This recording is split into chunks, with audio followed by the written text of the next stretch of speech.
What's up, WWE Champions Universe? This is Lee from Champions Chat, and we're starting a new series here inspired by a part of our faction family from Super Mafia Brothers that I'm calling Back to Basics.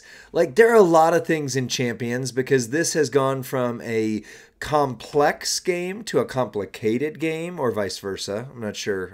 I need to dictionary.com those. Anyway, you get the idea. It's gone from complicated, where there are certain things you need to pay attention to complex, where there are just layers that if you miss something, it kind of affects what stacks on top of those layers. And so this was the direct message that brought it all about. No Make Believe says, I'm one of the leaders in Super Mafia Brothers, and lately we've been seeing that a bunch of our players don't actually understand some basic things about game modes that we've all been playing forever. So we're trying to scheme up ways on how to share some back to basics, thanks for the title, type of info, and we don't think people would read it if we post it, but they will watch these videos. Thank you. Thank you. Thank you. Keep watching. Feud lineups seem to be one of our big ones in management chat, especially this weekend with cage rules in place. So let's talk about some basics for Feud, and especially the steel cage rules. Try and keep this short, but every bit of this is going to be gold if you don't already know it. And if you do, maybe there's somebody in your faction that doesn't and you want to share this with. So let's start the basics of Feud. This is what we would call a Feud lineup or matchup right here. When it goes live, you're going to click the little thing that you see kind of shaking right there, and you're going to put yourself into a matchup. Every one of those unique matchups is going to be a feud. A feud match, a feud battle, whatever you want to call it. That's one feud in the overarching Flash feud. So here's my lineup. Now, I haven't taken account for CSS just yet. It's very likely that I will get solo this weekend, probably today, because I'm going to do some polls for Jacob Fatu's gear. And so I will fill in the top lineup right here with CSS. But let's hit some basics here real quick. First of all, you see there are 3 tiers. The bottom tier is the most accessible. The midline or mid tier here is going to be a little bit accessible, but still pretty rare. And the top line right here is going to be your most rare. Each one of these has their own bonus. So for example, on the bottom right now, I'm running Jacob Fatu, Michelangelo, Ilya, and Zombie Sami Zayn. I know. Whaley, I get it, but that's what I'm running. With that, you get a fill bonus, which means if every slot on this is filled up, then you get these bonuses. However, if one of these slots is empty, none of these characters take advantage of that bonus. This fill bonus is +1 move charge to purple moves, which I'm not actually taking terrible advantage of here because Jacob Fatu is 99 MP, as is Michelangelo. Him, I'm not running with purple moves. So theoretically, you would want to actually take advantage of that +1 purple. I'm not. But that is a way that you fill up your purple moves. 25% damage to green gems. That I'm taking advantage of because Ilya right here is going to create the whole board into multiply gems and then pyro on the bottom, which is then going to make everything above it into green gems, which is going to get buffed because I have that line filled up. Same with Zombie Sammy here. Zombie Sammy also doesn't have any purple moves that I'm running, but he is going to make this whole 7x1 area into pyro gems. Everything above it is going to break into green. So, purple moves, green gems. Here's probably the most important thing though, the 10% war score. So your war score is calculated based off of this little, it doesn't show it, so let me find it here. Let's see if it's got the explanation. Yes, go away. Let's see, here it is. So here's how you get points in a feud. You win with a superstar for the first time in a brawl. Brawl, that's the word I was looking for. Each feud brawls. Not the overall feud, it's the individual brawls within them. Thank you, game for clarifying that, even for me. Back to basics. For each time you win with a superstar, for the first time it's 65k points. We'll talk about that. Defeating a 6-star gold opponent is 50k points, 6 silver on down. And then you've got these other unique things like make a gem match, a 5-gem match, make a 4-gem match. And the big one right here, 5,000 points of damage gives you 1 point. So if I want to max my war score, then that number is going to give me a certain number at the end of each matchup within the brawl. Now I'm using the right language. But the 10% war score takes those numbers and gives me another set of war score points based upon that. You also have steps, which we're not going to get into much, but you should be equipping your steps every feud. They give you 2 for free or for playing at least, usually. 1 on the portal, 1 in a tour, and that also impacts your overall war score. But keep in mind, you do not take advantage of any of that if one of these slots is empty. All 4 have to be done. Now you've got your midline bonus here. Your midline bonus is a little bit more rare. For this feud in particular, it's either Head Shrinker. I have Fatu. I don't have Samu. If you can't fill that slot, you need to decide whether or not you want to run this lineup here at all.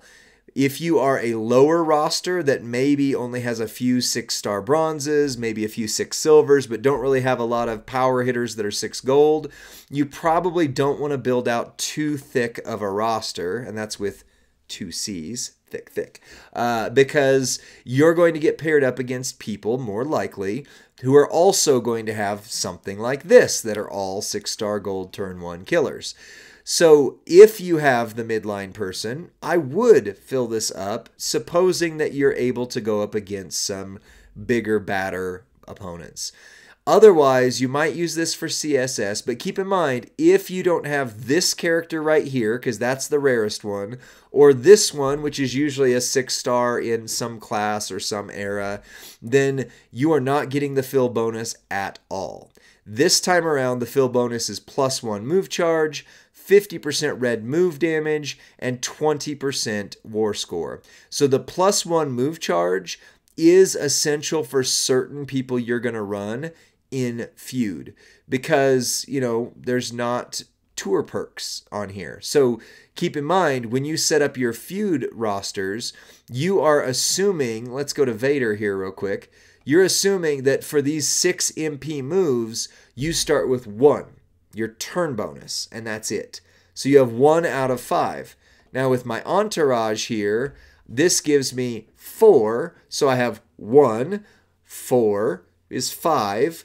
Now a midline bonus means I don't need Santa Hogan here, because these are 6 MP charge moves, and I've got 4 + 1 for the turn bonus, +1 for the midline bonus, and that means Santa Hogan is wasted here. So instead, I'm going to replace him with somebody else, like maybe Zombie Gunter, who has been proven to be the best coach in the game, even though he's going to be on Jacob, so he won't actually stay on Vader. But now, instead of wasting that spot with Santa Hogan, I'm doing extra damage. Why is that important? Because one of the ways you get war score is dealing 5,000 points of damage. Every 5,000 tick, every time it ticks 5,000, gives you 1 war score. So hitting for 100 million ticks that a lot. You know what I'm saying? So the more you hit, the better you are right there. So instead of having Santa Hogan on there, now because I have this line bonus, I'm running Vader with a little bit more power. So that's how you run the midline. The top line is going to be super rare. You have to have typically that weekend's character, the month's S+ tier in the modern setup, or something like that. And so unless you are lucky or spendy and get that character, you're probably not going to fill the top line. However, when you do, that's where you take advantage of 3 move charge. Both of these slots have to be filled. 3 move charge plus 100% all gem damage and 50% war score. 50% war score is a big deal. That means whoever you put into this slot right here is going to make a huge difference. I'm not going to fill that slot right now, so I'm just going to use this so you can see. But if I go into Julius right here and I manage him, this moveset right here with the double purple and the Tonga plate vest is going to work amazing. But I love this freaking 8 MP move being here as well, and I can't ever run it. Well, with a +3 on the line bonus, I still wouldn't be able to because I'm, not going to replace that. But I could put purple with +4, and I get 3 is 7, +1 is 8 for the turn bonus. So if I were to put my blue MP trainer right here, I could actually start with this move loaded turn 1, which I might do actually, now that I'm talking myself into it, and have my whole move set ready. And now I'm creating 4 rows of multi-gems, plus proccing the Tama plate, plus doing all that purple damage. That is going to be insane. So that is where you would want to use your top line bonus. Okay, couple more last minute things here with this, and then we'll talk about the specific right there, cage rules for this event. But you do want to make sure that when you're taking account for your roster, you pay attention to your roster size. For me, it's the one that's right down here next to this little glowing chart with the charts with Dan look on it there, that has my 243K roster lineup. So with anything over 200K, you're very likely going to run into a roster that looks like mine right here. You're very likely to run into 6-star gold Vaders, Ilias, Turtles, Jacobs, OTC Romans, etc., etc. So if you don't want to face that, you absolutely need to lower your roster score. So that would mean just don't fill the midline, or fill the midline but not the bottom line. Whatever you can do to lower that, or run a couple fodder. I always like to say, to be nice, especially later in the feud, I'll put someone here like my Dolph Ziggler that I'm never going to put a single level into because he was my 300th character on my roster, and just let people have their CSS. Like, I don't care that I'm giving up a tiny, tiny, tiny amount of war score to him because I'm helping him out. But make sure you balance your roster. If I get solo, I will fill this entire page and be closer to 300K. But I'm confident that Jacob, Ilya, Vader, Zombie Sammy, Ozzy, and whoever I put in this spot, likely Julius after I do my CSS, can 100% handle whatever's thrown at me. If you don't think you can handle 6-star gold top characters, put yourself under 200, maybe even in that 150 range. Last thing is, we talked about the bonus you get for first time wins in a brawl. So remember, each individual brawl is when you go in with a partner and then come back out again. And the next time you go in, that's a new individual brawl. And each time you win with a unique character. So when I win with him, that's 65,000 points. But if I fight with him again, I don't get that bonus. When I win with him, that's 65,000 bonus points. But if I use him again in the same brawl, I don't get the bonus. You see the idea? So you're going to get more points instead of using one character over and over and over and over again, unless they do a bazillion damage like your William Regal. Might be worth it there. But in a normal situation with a normal roster in this game, you're going to most benefit from winning with 1, 2, 3, and then maybe you only have a 4 lineup right now. So that's 4 sets of 65K individual wins. And the more you have, obviously, that you fill this out, the more you can do. I will use him for CSS, Mikey right here, and low characters. But other than that, like I'm probably going to get paired up against 6 golds, and he's not going to cut it the way he is right now. However, he is going to be 65K bonus, 65K bonus, 65K bonus, and so on and so forth. You can see how that adds up. My goal when I run a feud lineup is to be able to win that brawl, that individual matchup in and out once with a partner in under 10 minutes. I know for some that's just absolutely insane, impossible. I get it. do what you got to do with it.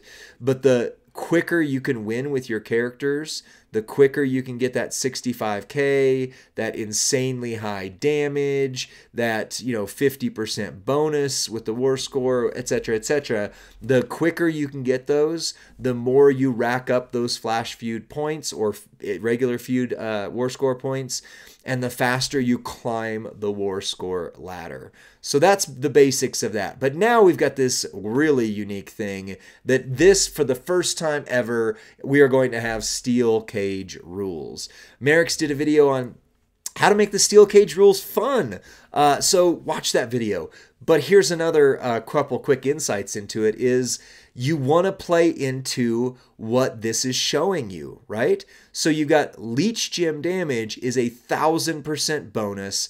Trap gem damage is 500% bonus. Botch gem damage is 500%. So look at my roster here. Trap gems. Anybody got Ozzy? Everybody's got Ozzy. Lots of us have him at 6-star something, right? This moveset right here, 1 MP charge, hits insane damage, lots of bleed damage, fills the entire board with trap gems, right? So forget anything else you have on Ozzy. Right now, every single gem on the board, is giving you 500% more damage. Think of leech gems. So you got guys like who? Trick Sammy, let's just use as an example. Old Chase character, Trickster Sammy, that was the Christmas Conspiracy one. He makes 3 or 4 rows into leech gems, and in a normal feud, I wouldn't use him at all. But now those gems are buffed 1,000%. Yeah, that is insanely good, right? So build your roster today around leech gem damage, trap gem damage, botch gem damage. Final Boss Rock finally has his feud. There you go, Rusty. You can use him right there. So I've done that to some degree on my roster. I had to use a head shrinker anyway, but it's just nice and convenient that he creates the entire board into botch gems after a bear hug and then turns all of the botch gems green. He's mostly move damage. Yes, he scales to 6-star gold. Watch the video we've got on him. But I'm building him out thinking, okay, he's going to be a botch gem guy. He's going to get that bonus right there. He's going to be my trap gem guy. He's going to get that bonus. And then I might end up changing around my roster because while I've got Vader right here, he's a multi-gem guy. He's a multi-gem guy. He's a multi-gem guy. And he's a multi-gem guy. So instead of having all these multi-gem guys and fighting for trainers between them, I very, very likely will instead swap out maybe Vader, maybe Zombie Sammy, as much as those are some of my favorite guys to run, and swap them out for somebody who does botches and leech gems and bears and tigers, oh my, or trap gems. So I'm probably going to put Julius in instead. That's what I've convinced myself of. Trap gems right there. So that's your boosts, right? You want to play to the boosts that are there. Think of it like boss battle. The more you put the boosts together, the better you do. Now, there is the debuff. And for the first feud of this round, the debuff is skill plates. That's a big deal. So I talked about, I want to use Julius. Well, the reason I want to use Julius is because he has the Tamatonga skill plate, the jacket, right? Which insanely buffs purple gems. Well, guess what? It's not going to this feud. So I need to adjust my strategy accordingly and go from there. This feud, you can use Entourage. You can use your straps and medals, your moments, your props, your gear, and your perks. So all of those things go in the cage. But skill plates stay out of the cage. One of the feuds tomorrow does not allow you to use Entourage. Think about that very hard because your Entourage is this, right? So now if you can't use Entourage, now your opponent can't either, luckily, but you can't get your 4 red MP. You can't get your creates more multiply gems. You don't get your multi-gems do buff. You don't get your 30% more. Now, we did see in the other mode with Showdown that they do still allow you to use your promoter, which is huge because that Warscore is not going to take care of itself, buddy. But tomorrow, you're not going to be able to use your entourage, which means you're not going to start loaded turn 1, which means, welcome back, Ozzy. Welcome back, plus 99 MP, guys. Welcome, Ninja Turtles, right? You're going to need to play into that and recognize that you and your opponent do not get plus 99 MP. So that is a somewhat quick explanation of the ins and outs of feuding, and most specifically the steel cage rules. Your faction needs to watch this today. There's feuding tonight. Your faction needs to watch it today. So encourage everyone in your faction to watch this video and make sure you guys go in with the best possible plan to win this feud, because there's some great rewards for it. And I want to see everybody do as amazingly as they can in this Flash feud. So that's it for this one. Please share it. Please encourage strongly to require your faction to watch this video today. See you on the next one. Bye.